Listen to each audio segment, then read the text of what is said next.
Hello, and welcome to another edition of the Shaltazar Podcast. My name is Jeffrey Eisen. I am a spiritual life coach, an energy intuitive, and the channeler of Shaltazar. And I am extremely pleased to have as my guest with me today, Jordan Candlish. And this is a very special episode. This is episode number 22. Not only is it the master number, the master builder number, but it is because of my guest, Jordan, who helped me get started with these podcasts. I'm over the top thrilled to have him on the podcast. He's going to be going back to Australia for hopefully not too long. We'll be able to get him back here in Toronto. Welcome, Jordan. Jeffrey, it's an absolute honor to be on your podcast, and I'm super excited to dive in a conversation with you because you've had such a big impact on my life, and it's really fulfilling to be able to join you on your show, mate. Well, thank you so much. And there would be no Shaltazar Podcast if it wasn't for you.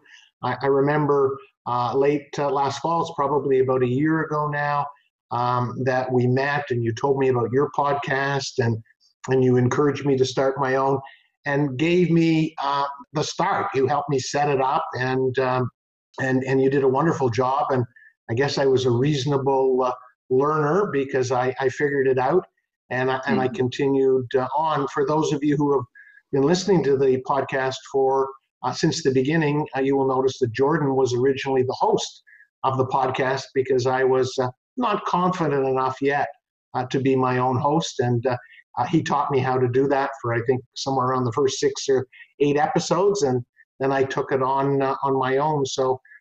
It's really, really a pleasure to have you back on the show, probably close to a year after we started. And I'm really looking forward to having a conversation with you about your spiritual beliefs and how we can integrate them into our lives in a practical way. But before we start that conversation, why don't you tell the listeners a bit about yourself and what you've been doing here in Toronto, why you're going back to Australia, and hopefully when we can expect you back here in Toronto. Yeah, thanks, Jeffrey. And I guess my journey, it's quite an amazing ride since I've been coming out here to Toronto. I've been here almost just over 2 years now. And really, when I came out to Toronto, I set the intention of coming out here to explore, this calling that I had to really step into a new version of myself. And back in Australia, I studied business, I studied accounting and finance, and I found myself working at as a graduate tax accountant at one of the largest financial service firms in the world back in 2016. And it was sort of like an existential crisis, sort of like a quarter life crisis, where I woke up and realized this wasn't the life that I wanted to live. I'd bought into a lot of the stories that my parents, society had told me around what success really meant. And I believed the whole concept that success equated to how much money you had. Success meant working in a prestigious company with a title and wearing a suit every day. And I realized once I got that it made me feel empty. I was empty on the inside and I was very unfulfilled. So that's what sparked this kind of inward journey of looking for more purpose and passion and fulfillment in my life. And over a 16-month journey at my corporate job, I really learned that, fulfillment is something that's cultivated from within. And that's sort of where my spiritual practice really evolved and got me to a place where I was ready to take a leap of faith and leave my corporate job and fly out to Toronto. My girlfriend was based in Toronto as well. I met her while on exchange studying in 2015. So I did have another reason for coming back to Toronto. I really, since I came here, I really pursued this inner knowing that I wanted to work in this field. I wanted to help other people find fulfillment, find purpose, find happiness, and ultimately find love within themselves. And I worked at a healing clinic for 12 months, Soul 7, which was such an amazing journey to be around other, really powerful healers and leaders there. And then I've just spent 9 to 10 months at a meditation studio here in Yorkville, where I go around to corporate organizations teaching mindfulness. And I do one-on-one mindfulness training as well. And it's really allowed me to evolve and learned so much since I've been here. So it's been a fun journey. Mm-hmm. Tell the listeners, Jordan, because you're very young, maybe you want to share with the listeners how old you are, because it's very unusual to begin such a deep spiritual journey at such a young age. not that anything is unusual these days. I began my journey when I was 50. I believe that the energy of the planet is shifting, and there's an opportunity to start younger. Tell us a bit about that beginning of your spiritual journey, how it began, how you got into it. Did you find other people your age? Do you still find people your age into it? Because a lot of people out there think that comes more with maturity after you have been doing things a lot longer in your 40s or 50s. Yeah, agreed. I mean, for me, it came down to my environment growing up back home. One of my closest friends, his mum was really a big mentor for me, because she raised him, based off kind of the principles that I tend to live my life by now. And she was the one that kind of really started gifting me books from like Wayne Dyer, from like Deepak Chopra, and some of these really, like The Road Less Traveled by Scott Empek, if I remember that. Some of these books had just such really massive impacts on me in such an early stage in my life. And, I would always go see her, and she would kind of mentor me, and I was asking her questions around when I was going through this really challenging period. So it was really, I spent a lot of time with my really close friend who was the same age as me, and we grew up together. And he was the one that I really got to talk a lot about, the power of just being present, the power of connecting with your soul, and spending time in nature and learning to silence the mind. It was like, there wasn't too many kids who I could talk with about this kind of stuff, but I always spent a lot of time with him, and we did exchange together. So we did a lot of traveling together. So it was really awesome to just apply some of this stuff on our journeys around the world. And yeah, it was sort of then when I moved out to Canada, obviously I was so fortunate and grateful to be around people like yourself and people like Bob Berman, the founder of Soul 7, and just people that I truly admired, because they were just living by the stuff they were talking about. And yeah, just learning, absorbing. I love absorbing information from people and learning from others, as you know. Right.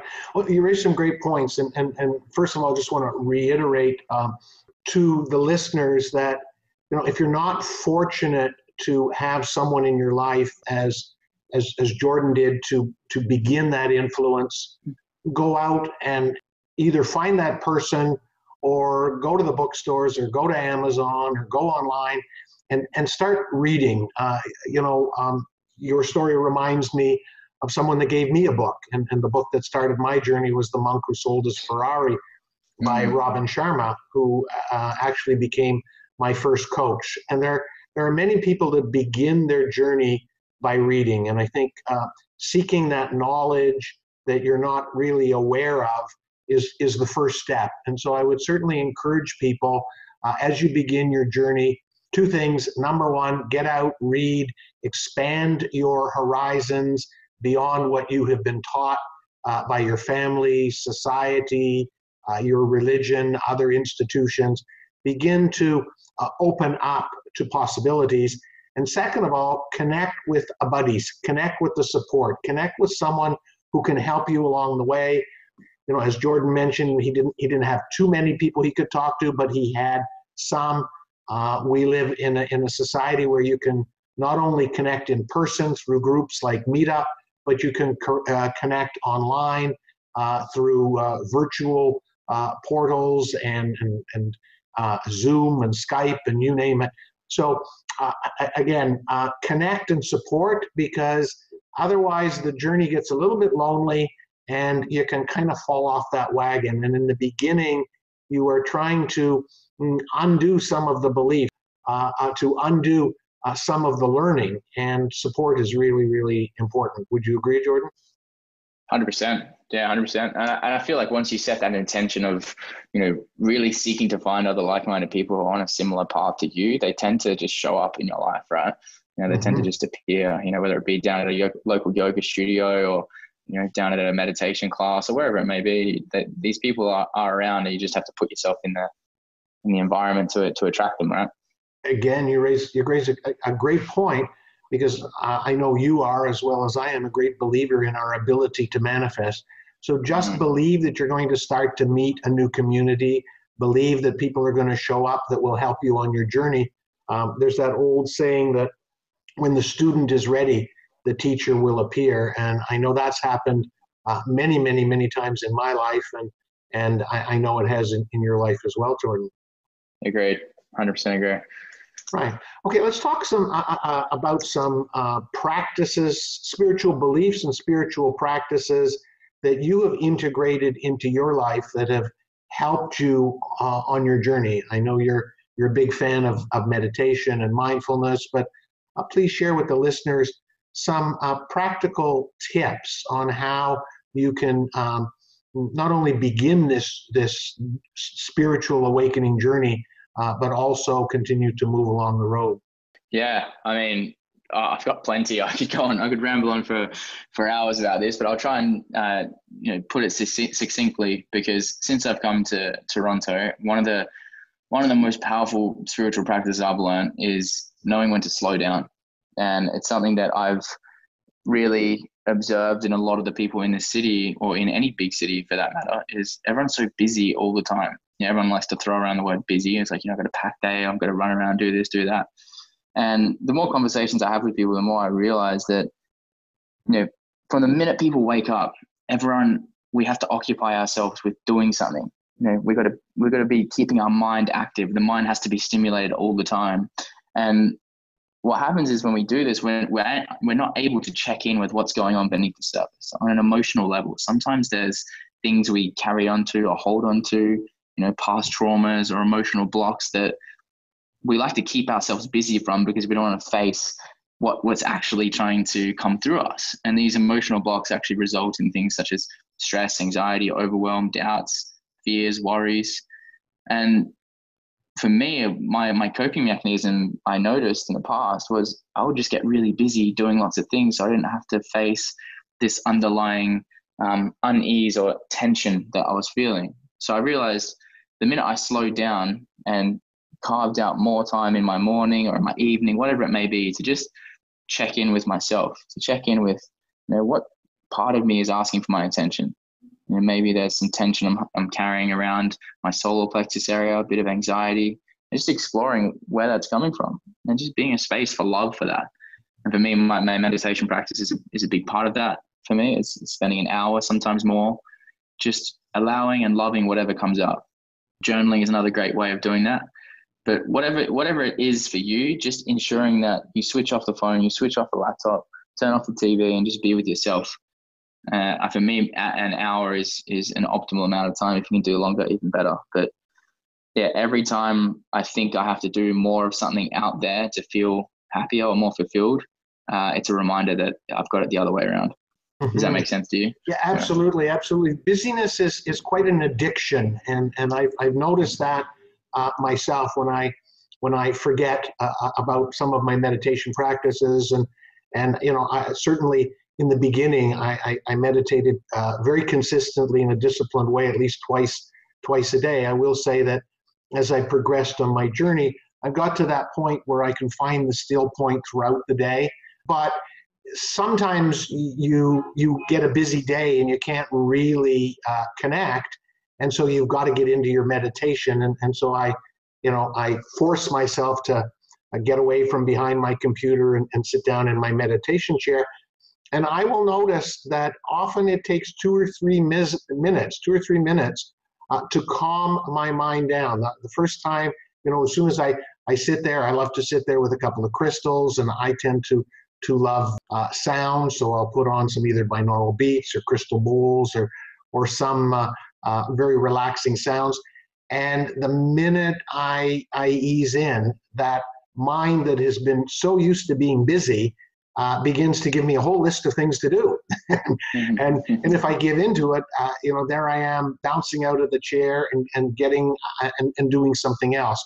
So it's really important to watch that busyness and the transition period from your busyness into your quiet. And that's why I encourage a lot of people that I work with to, in the morning when you wake up and right before you go to bed at night. Those are really important transition periods. When you wake up in the morning, you're coming out of the sleep consciousness, you're moving into the daily routine before you get too busy. I remember in my work days, When the alarm would go, I would jump out of bed, well, sometimes drag my ass out of bed, and get into the shower. And the minute the water was hitting my body, it activated my busy mind, and off I went. I really believe that in those days that the person with the most thoughts wins the game. And so now I have a really interesting ritual of giving myself Reiki in the morning, always giving myself a few minutes to transition from sleep consciousness into the daily routine. And the same at night. When I go to bed, there was one time, again, in my work career where I had to go to someone who taught me hypnosis and created a tape, and I had to listen to this tape to be able to sleep. That's no longer the case. Again, I give myself some Reiki, I stay in the present moment, I allow my mind to quiet, and then I find myself going to sleep. So those are really, really good points. Be careful, listeners, to not get too addicted to your busyness. It can certainly be your downfall. And thanks very much for sharing what you did.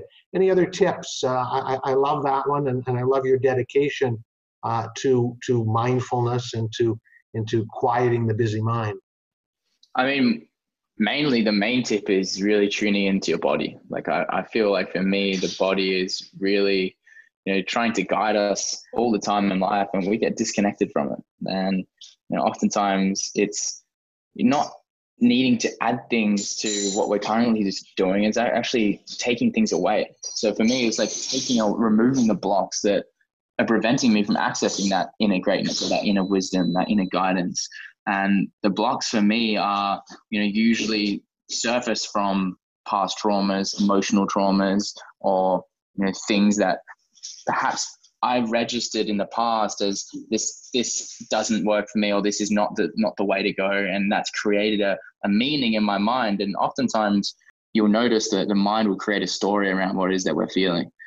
And if you're feeling anxiety, oftentimes the story around anxiety is projected into the future. Or what's going to happen to me? What if I can't do this? What if I can't pay that?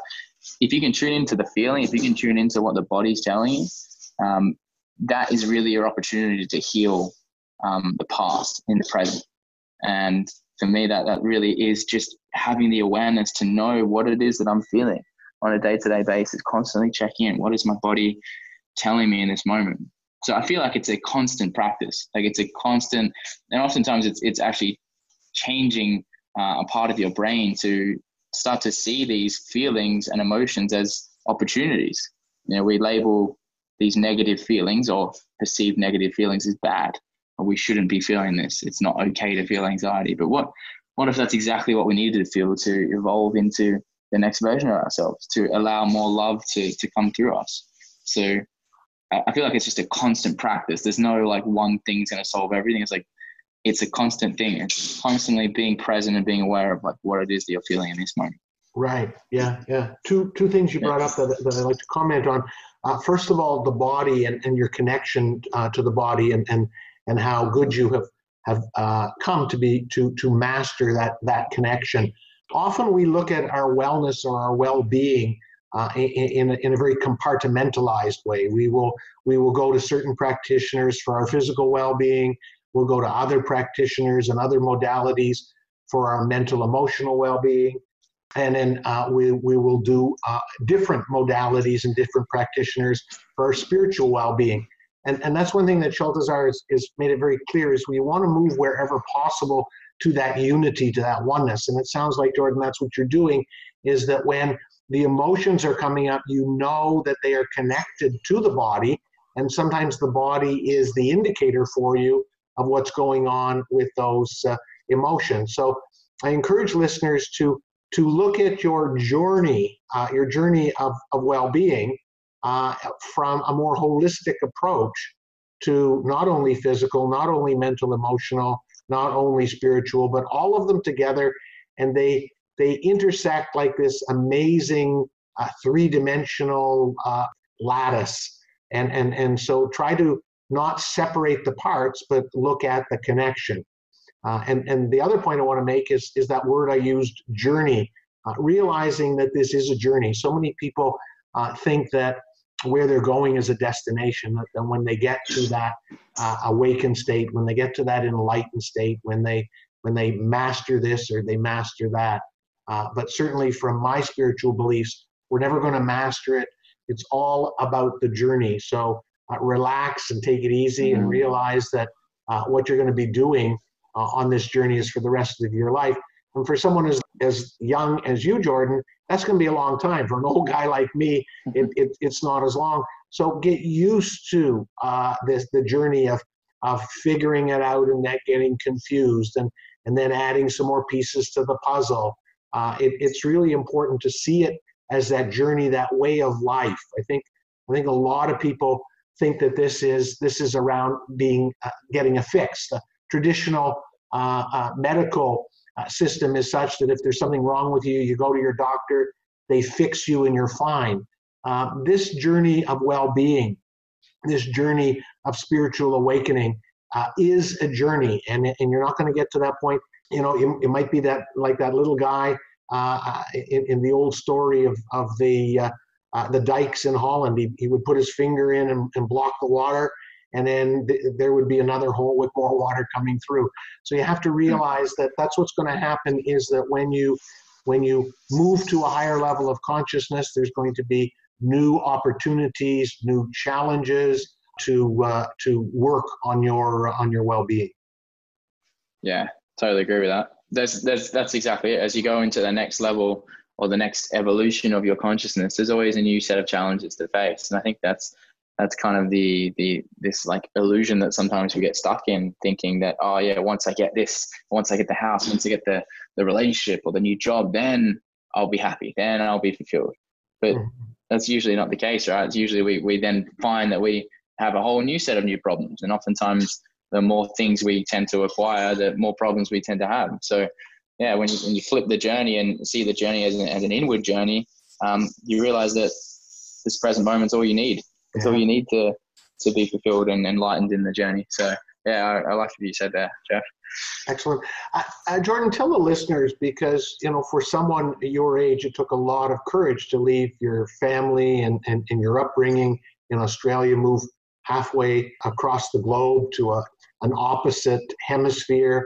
What have you learned from your time? First of all, share with the listeners how long you've been here, and then share what have you learned, because it did take a lot of courage, and being separated from your culture, from your family, from your upbringing, and starting anew. I know you had a girlfriend, but it's like starting all over again. What are some of the lessons that you learned, and how they relate to your spiritual journey?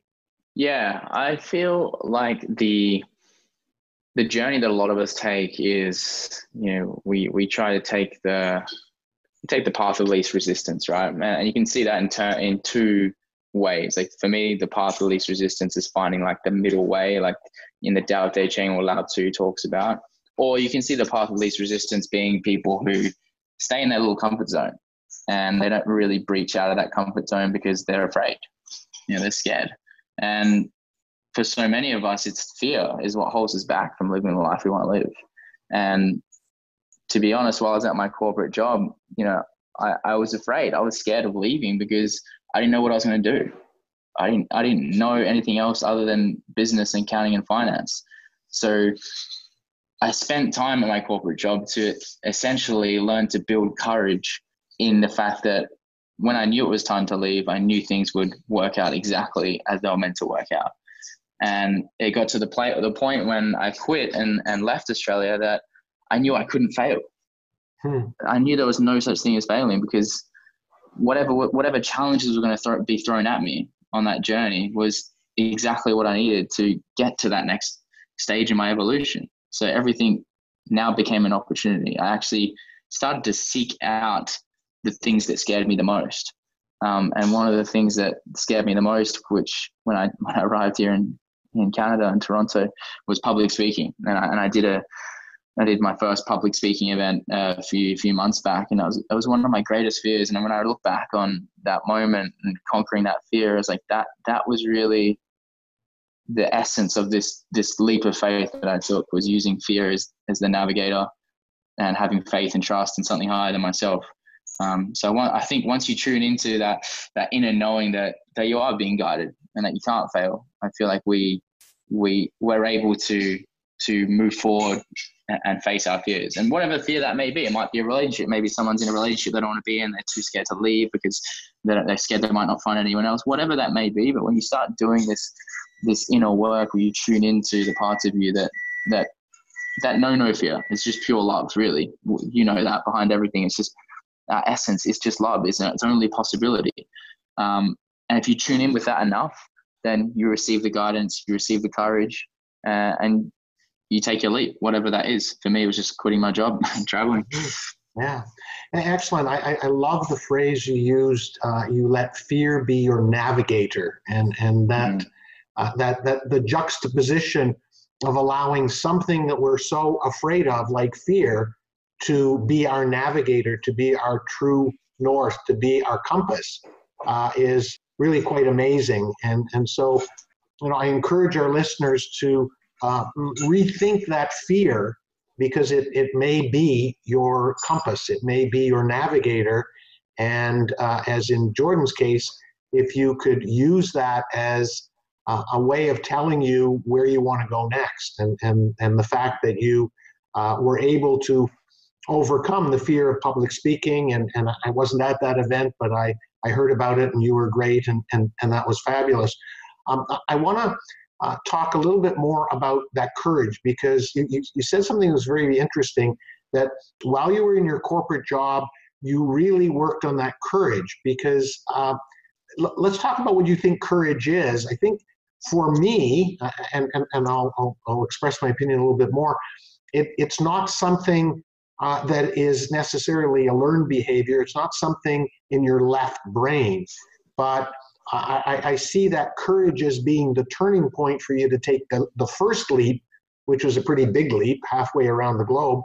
But then you kind of became more accustomed to taking those leaps because you had worked on that courage. And so tell me a bit more about what you think courage is, and please share with our listeners how you would recommend them honing that courage, because to me, it looks like it was a great turning point for you. It certainly was a turning point for me. And I think if our listeners can get a better sense of how to connect or hone that courage, they would find that their journey will begin to hasten.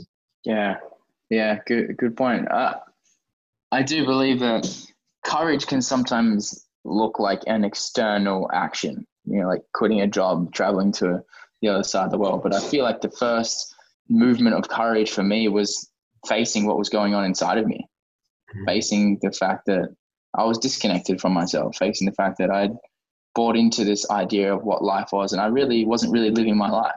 I was too afraid to face my emotions, to face these feelings of unworthiness or these feelings of not being good enough. And for me, courage was that first step. And that first step was, maybe going to that first yoga class that I went to that really opened me up, or doing my first meditation practice. These small acts of courage that ultimately over time built up to this larger, perceived large act of courage, which was leaving my corporate job. But at that point, it wasn't a big deal for me, because I did daily actions that got me out of my comfort zone, that allowed me to really start to grow my courage muscle, in a sense.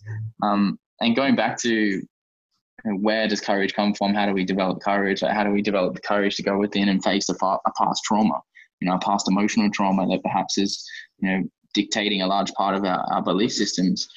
Well, I strongly believe courage comes from purpose. Like, why are we doing what we're doing? Why do you want to quit your job? Like, why do you want to seek a more meaningful life?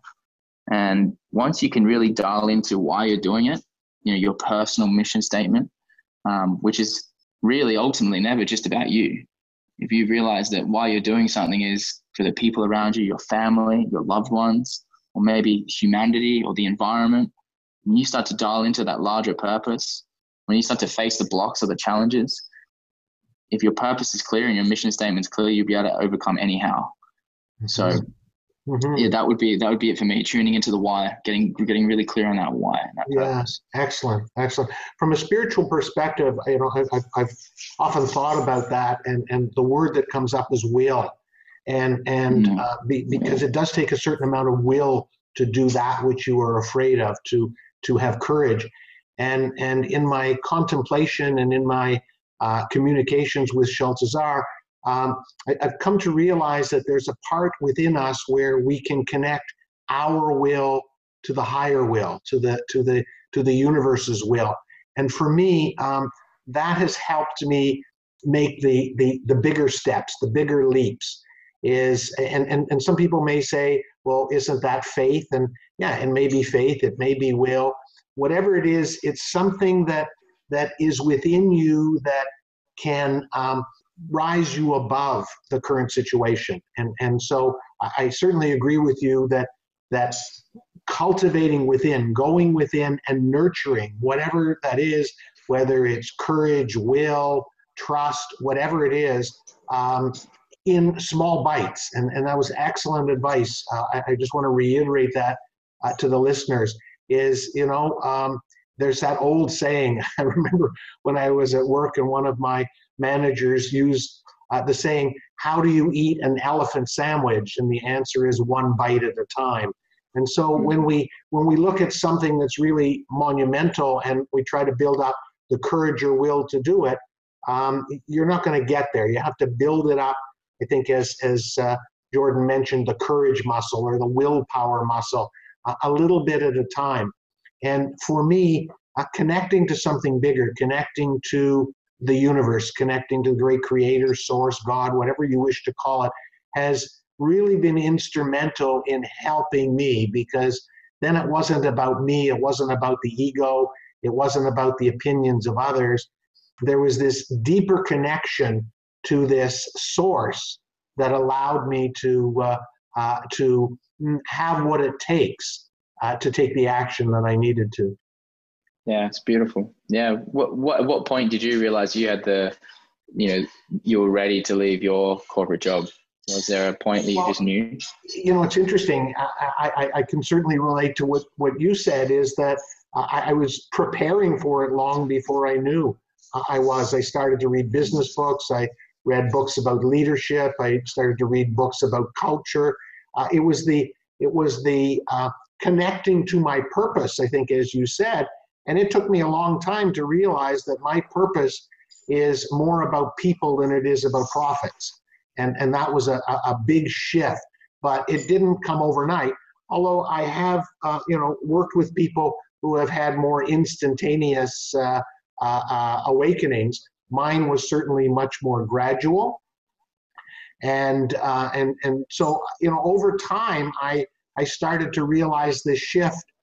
Usually, or how I did actually was looking back. I didn't realize it as much when I was going through it, but when I looked back, I then began to realize what I had been going through. Right.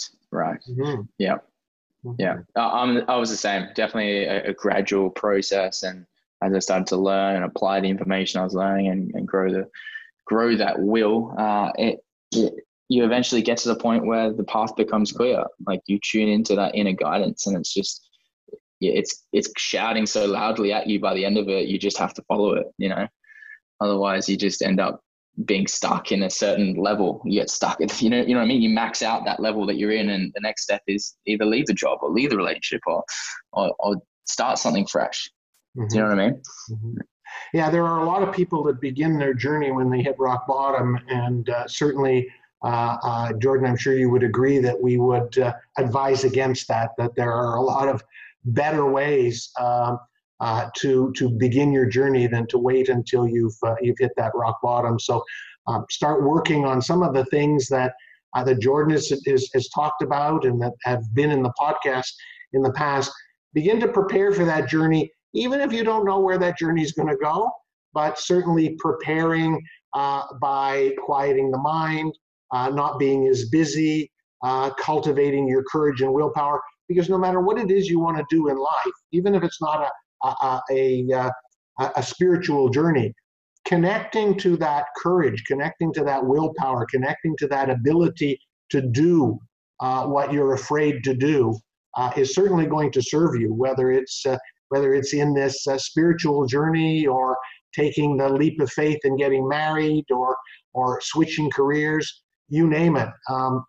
These things that we are talking about on this podcast have definitely applications to your practical life, not just to the spiritual journey. Definitely agree. Definitely agree. What would be an example of something you've done in your spiritual journey where you had to develop some courage and will to really go to that next level or take that leap of faith? Well, certainly coming out of the channeling closet was a big one for me. For sure. And that was to be able to say I'm a channeler. And, if you would have known me 20 years ago, and if someone told me about someone that was a channeler, I would sneer and make these terrible faces and noises about what are you talking about. And so having come from that belief system, becoming one of these people that I would have sneered at was something that was very challenging. It's very challenging. But as you say, and I will reiterate that, when you do it from purpose, when you realize, when I realized what I had tapped into in the wisdom of Shaltazar, and realized that it was too big for me to hold on to, it was that purpose that got me through it. It was that purpose that made me say I was a channeler. And now I say it extremely proudly, and I help other people who are a little bit more timid about their channeling ability to declare it more openly. But I think there's, again, it's important, I guess, as I reflect back, I would say that it's always been a series of smaller steps. Lao Tzu says that the journey of 1,000 miles begins with one step. That's probably a nicer image than having to eat the elephant sandwich. But it's really important to realize that no matter where you are in life and where you want to go, it is a series of small steps that will get you there. And, it took us a small step, a big step for Jordan to come here, and then a whole bunch of other steps to get to where he is now, to be going back to Australia, leaving his girlfriend for a while. Life is just full of these steps. And when you get used to taking them and trusting the compass, trusting your intuition. I'm a big fan of connecting to your intuition as your guidance system. I think life can be a little easier for you. It's when we get too hung up on trying to get the perfection of life.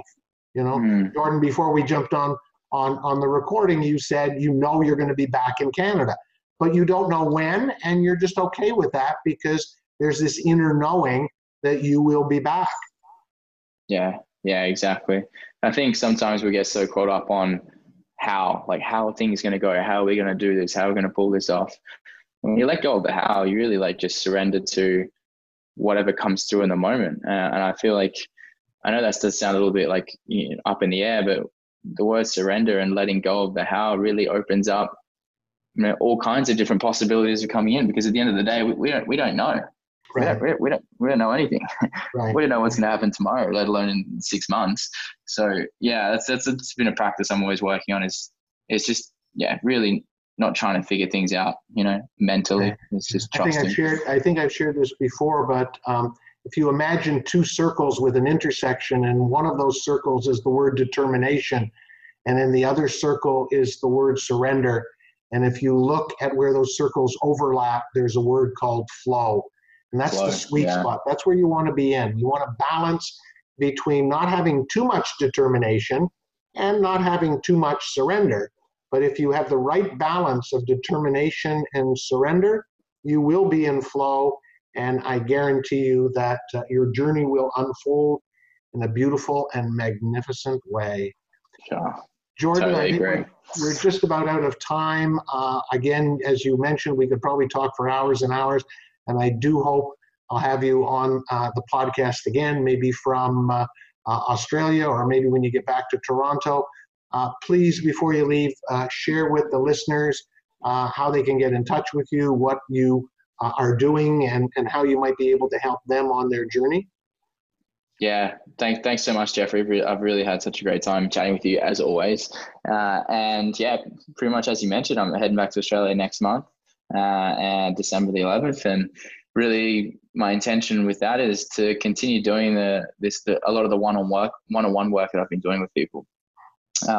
Really guiding and being a support for people who want to take this inner journey, who want to dive deep and start to unravel the different layers behind what it is that's really trying to emerge from them. And I truly believe that's the essence of it. Once we remove the blocks and access the deep love that's residing within us, we receive all the guidance we need. We receive the clarity, receive the inspired action. So that's kind of my mission, and that's kind of my purpose going forward, is to continue to serve others in this light. And people can reach me on Instagram at State Shifters, and they can find me on Facebook, LinkedIn, all the main social platforms. But yeah, anyway, I would love to chat with anyone. I love having these conversations. So yeah, like you do, Jeffrey, we just we're an open book. Anyone wants to come chat with us, we're always open for it. Exactly. And the world is a smaller and smaller place. No matter whether Jordan is going to be here in Toronto or Australia, it's certainly worth connecting. Technology is quite amazing. We are recording this podcast from 2 different locations. I recently picked up a new client in the Netherlands. The world is getting smaller. It's important that we connect with other like-minded people. Thank you, Jordan, so much for being on the podcast. And thank you from the bottom of my heart for helping me get started on this. This podcast would not be going on, would not be a possibility if it wasn't for you, and I deeply thank you for that. My name is Jeffrey Eisen. I'm a spiritual life coach, the channeler of Shaltazar, and an energy intuitive. Please check out my website, jeffreyeisen.com.